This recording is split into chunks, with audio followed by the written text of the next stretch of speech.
কচু দিয়ে কুচো চিংড়ি কিংবা কচু দিয়ে চুনো মাছ তো তোমরা অনেকে খেয়ে থাকো। একবার ওল দিয়ে চুনো মাছ ট্রাই করে দেখো, আশা করি তোমাদের ভালো লাগবে।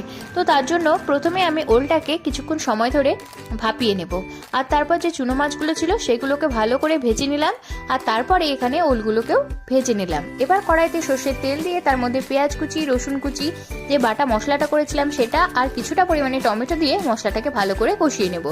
তারপর ভেজে রাখা ওলটাকে এর মধ্যে দিয়ে আরও কিছুক্ষণ মশলার সাথে কষিয়ে নিতে হবে, আর তারপর দিয়ে দিতে হবে এখানে পরিমাণ মতো জল। জল দেওয়ার পর বেশ কিছুক্ষণ ফুটিয়ে নিয়ে যে মাছগুলো ভেজে রেখেছিলাম তার অর্ধেকটা এখানে দিয়ে দিলাম। সবটা লাগেনি, তাই সবটা আমি এখানে দিইনি। তারপর আরও কিছুক্ষণ ফুটিয়ে নিয়ে নামানোর আগে কিছুটা গরম মশলা দিয়ে এটাকে নামিয়ে নেব। ব্যাস রেডি হয়ে গেল ওল দিয়ে চুনো মাছের তরকারি। তো তোমরা একবার বাড়িতে ট্রাই করে দেখো, আশা করি এই রেসিপিটা তোমাদেরও ভালো লাগবে। গরম ভাতে তো এটা